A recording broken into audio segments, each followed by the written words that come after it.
आपका स्वागत है मेरे मैथ से दोस्ती चैनल में। आज हम करेंगे रोमन संख्यांक। रोमन संख्यांक क्या होते हैं? रोमन संख्यांक लिखने को पुरानी पद्धतियों में से एक पद्धति है। रोमन संख्यांक लिखने की पुरानी पद्धतियां हैं, पुरानी संख्यांक लिखने की बहुत पुरानी पद्धतियां हैं, उनमें से एक पद्धति रोमन संख्यांक है। यह प्राचीन रोम में शुरू हुई थी, इसलिए इसका नाम रोमन पद्धति पड़ गया। लेकिन हम जो पढ़ते हैं वो क्या पढ़ते हैं? हिंदू अरेबिक संख्यांक। हम हिंदू अरेबिक संख्यांक पढ़ते हैं। इस पद्धति को किसी भारतीय ने, इंडियन ने खोज की थी, लेकिन 9th सेंचुरी में अरब ने इसे अडॉप्ट कर लिया।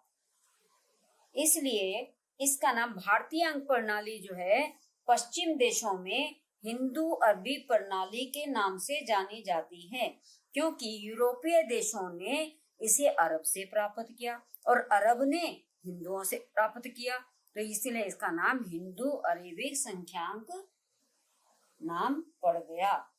इसे रोमन पद्धति में बहुत कम प्रयोग किया जाता है। रोमन पद्धति का अब हमारे यहाँ बहुत कम प्रयोग किया जाता है। इसका कारण क्या है? दोनों पद्धतियों में अंतर क्या है? दोनों पद्धतियों में अंतर यह है कि इसमें शून्य है और रोमन पद्धति में शून्य है नहीं। तो जो शून्य की वजह से हिंदू अरेबिक संख्यांक को हम कितना भी बड़ी संख्या लिख सकते हैं, लेकिन रोमन संख्यांक को हम बहुत बड़ी संख्या नहीं लिख सकते। इसके कारण है, सबसे पहले इसमें शून्य नहीं है। दूसरा, इसमें और क्या है? बहुत से नियम हैं। क्या नियम है? नंबर 1 नियम, यह 7 अंक हैं इसके अंदर। इन 7 अंकों के द्वारा लिखे गए क्या अंक हैं? A, V, X, L, C, D, M। इन सबको हम हिंदू अरेबिक सिस्टम में 1 को 1, V को 5, X को 10, L को 50, C को 100, D को 500 और M को 1000 से डिनोट करते हैं। इस पद्धति में लिखने के नियम क्या हैं? इसके बहुत से नियम हैं। पहला नियम कि कोई संख्या अगर पुनरावृत्ति होती है, यदि कोई संख्या की पुनरावृत्ति होती है, यानी कि आपके पास ये मैंने लिख के रखे हैं इस तरह से, अगर किसी संख्या की पुनरावृत्ति होती है, यानी एक के बाद एक और, तो इसको 2 बन गया, इसको जोड़ दिया, पुनरावृत्ति में दोनों को जोड़ दिया, फिर 2 के बाद 3, इसमें तीनों को 1 जमा 1 जमा 1 3 जोड़ दिए। लेकिन इसमें एक और नियम है कि हमारे पास 3 बार से ज्यादा नहीं लिखा जा सकता। जैसे आपके पास है 1 में 1 जोड़ दिया 2 में आपने 1 जोड़ दिया तो ये 3 हो गया। 4 लिखने के लिए हम 4 नहीं लिखेंगे, 1 जमा 1 जमा 1 जमा 1 4 नहीं लिखेंगे। 4 बार इसको नहीं लिखना है। किसी भी रोमन संख्यांक को 4 बार नहीं लिखा जा सकता। इसी तरह से x ये 10 है, ये 20 है, ये 30 है, लेकिन हम इसको 40 बनाने के लिए ये गलत है, ये नहीं लिख सकते। तो इसके लिए अलग अंक चाहिए। जैसे आपके पास 1 2 3 4 लिखने के लिए हमारे को 5 का डिनोट करना पड़ेगा। 5 को देखना पड़ेगा। 5 के 1 बाईं तरफ लगा देंगे, बाईं तरफ लग घट जाएगा। अब इसमें ये भी नियम है, अगर हम दाईं तरफ लगा दें तो उसका मतलब जुड़ जाएगा, और अगर बाईं तरफ लगा दें, बड़े अंक के बाईं तरफ छोटा अंक लगा दें, तो इसका मतलब उसमें से घट रहा है। जैसे ये 5 में से 1 घट गया 4, और इसमें अगर ये कर दें तो 5 में 1 जुड़ गया 6 बन गया। तो आपके पास ये भी नियम है। क्या है? पुनरावृत्ति। किसी की पुनरावृत्ति का मतलब है कि उस अंक को उतनी बार जोड़ना है। कोई संकेत 3 से ज्यादा बार नहीं आ सकता।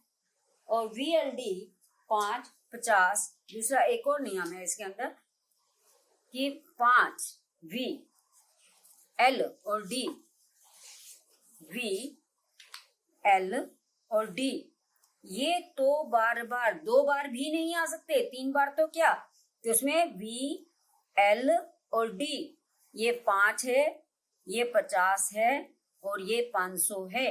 ये 2 बार नहीं आ सकती। कभी भी हम v और v मतलब 5 और 5 जमा करके 10 नहीं लिख सकते, ये गलत है। क्या करेंगे इसके लिए? 10 का कोई एक चिन्ह है, एक संकेत है, ये 10 है। इसी तरह हम ये 50 l 50 है, 50 में एक और 50 जोड़ दें, 50 जमा 50 कितना हो गया? 100 हो गया। लेकिन 100 ये गलत है, ये गलत है। हमारे पास 100 का संकेत क्या है? C। तो हमारे पास 100 में C संकेत है। आपके पास इसी तरह 500 में D जमा D, ये 500 नहीं, 500 और 500 1000 नहीं हुआ। 500 जमा 500 1000, ये गलत है। D में D नहीं जुड़ेगा क्योंकि हमारे पास 1000 के लिए M शब्द है, M संकेत है, तो हमारे पास ये भी नहीं जुड़ते। तो छोटे मान वाला संकेत बड़े मान के अगर दाईं तरफ आ जाता है, जैसे आपके पास है ये बड़ा मान है, इसका संकेत दाईं तरफ आ गया तो ये जुड़ जाएगा उसमें। छोटे मान में एक जुड़ गया, 11 बन गया। अगर हमारे पास बड़े मान में आपके पास ये आ जाता है, छोटा मान 2, बड़ा मान 10, 10 में अगर दाईं तरफ आ गया तो वो 2 जुड़ करके आपका 12 बन जाएगा। इसी तरह से हमारे पास ये v है, ये कितना है? 5। 5 में से अगर इधर लिख दिया तो 5 में 1 जुड़ गया और ये बन गया 6। तो इस तरह से हमारे पास क्या आएगा? अगर बड़े मान के बाईं तरफ छोटा मान आ गया, बाईं तरफ छोटा मान आ गया, छोटा मान होने पर वो घट जाएगा, बड़े मान में से घट जाएगा, मान में से घट जाएगा। बाईं तरफ अगर छोटा मान आ गया, किसके? बड़े संकेत के, बड़े संकेत के बाईं तरफ छोटा मान होने पर बड़े मान में से घट जाएगा। कौन? छोटा मान। जैसे आपके पास ये है तो बड़ा मान इसमें 10 है, 10 के बाईं ओर है तो 10 में से 1 कट गया, कितना आ गया? 9। इसी तरह से ये क्या है? L कितना है? 50। L कितना है आपके पास? 50।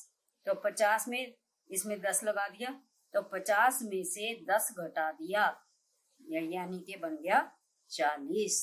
तो हमारे पास इस तरह से आपके पास ये क्या है? C क्या है? 100 के इधर आपने x लगा दिया, 100 में से 10 घटा दिया तो हमारे पास क्या बन गया? ये 90। इस तरह से घटाया जाएगा। दाईं तरफ लिख दें तो जुड़ जाएगा, बाईं तरफ लिख दें तो वो घट जाएगा।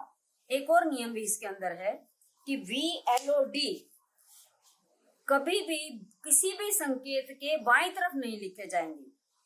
V, L ये एक संकेत हो गया, V, L, D यानी 5, 50 और 500 ये किसी भी बड़े संकेत के बाईं तरफ नहीं लिखे जाएंगे, यानी कि V, L और D कभी भी किसी में से नहीं घटा सकते। इनको जोड़ तो सकते हैं लेकिन इनमें घटा नहीं सकते। तो V, L, D जो है आपके पास कभी भी नहीं घटते।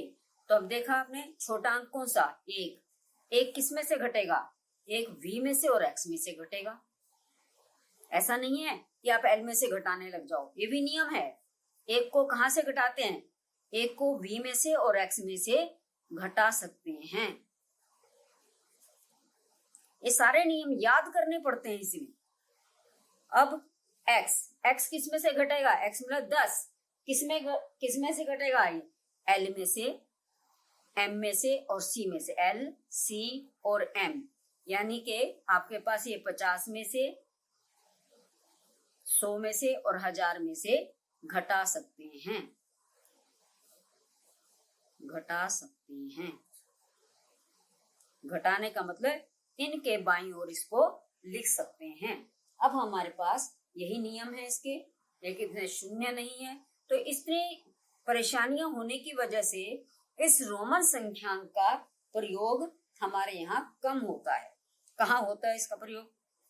एक तो घड़ी में होता है, जैसे आपके पास एक घड़ी है,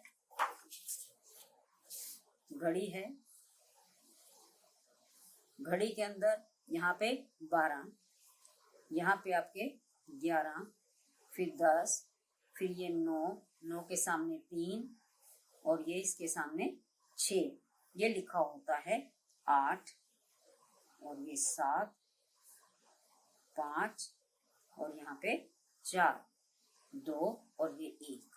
ये हमारे पास घड़ी में इसमें चिन्ह डले होते हैं। मान लो ये है, तो इस तरह से समय दिखा रखे थे।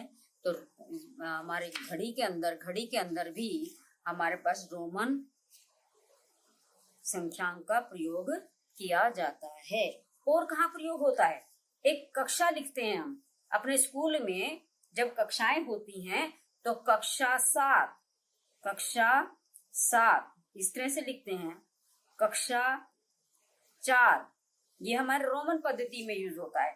अब कक्षा 10 लिखते हैं जब हम, तो हम कक्षा 10 को हम ऐसे लिखते हैं, और 11 लिखते हैं तो हम कभी भी ऐसे नहीं लिखते, ये तो 2 बन गया, तो कक्षा 11 कैसे लिखेंगे? 10 में 1 जोड़ेंगे, 10 और 1 11। तो इस तरह से हम इसका प्रयोग करते हैं। ये ध्यान रखें कि हमारे पास इसमें बहुत सी परेशानियां आती हैं। रोमन पद्धति यूज करने में हमारी थोड़ी सी परेशानियां आती हैं।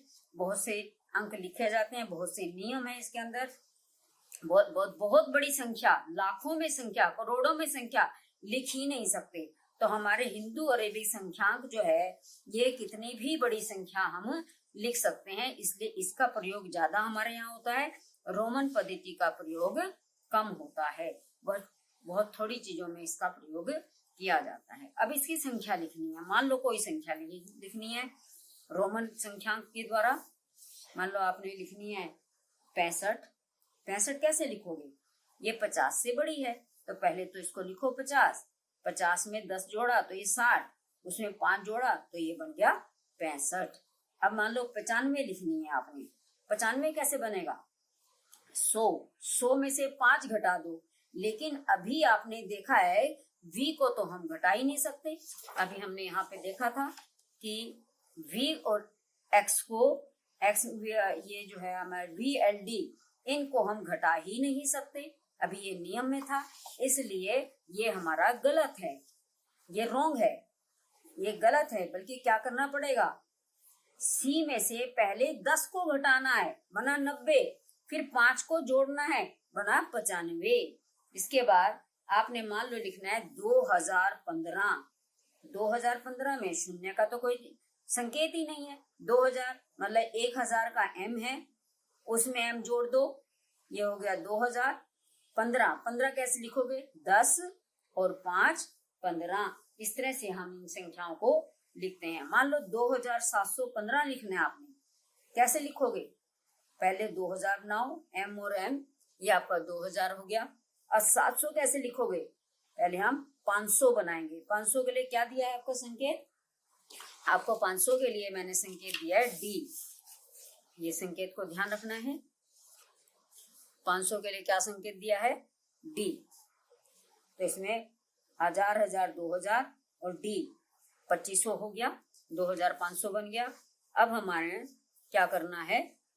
2700 बनाना है,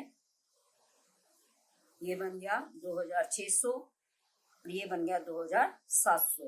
अब 15 और लगाना है, 10 और 5 15। इस तरह से ये बहुत बड़ी रकम है, बहुत बड़ा लिखा जाता है, इसलिए थोड़ी इसमें परेशानियां होने की वजह से हम इसका प्रयोग कम करते हैं। रोमन संख्यांक का प्रयोग कम किया जाता है, बल्कि किसका प्रयोग करते हैं हम? हिंदू अरेबिक संख्यांक का ही प्रयोग करते हैं।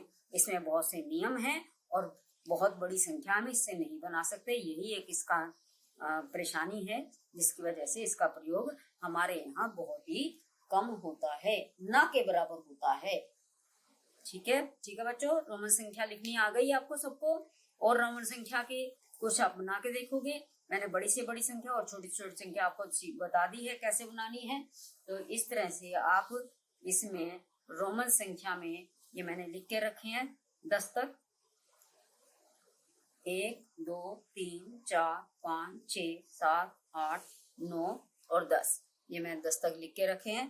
ये सब रोमन संख्या से बने हैं, रोमन संख्यांक इसमें यूज किए गए हैं।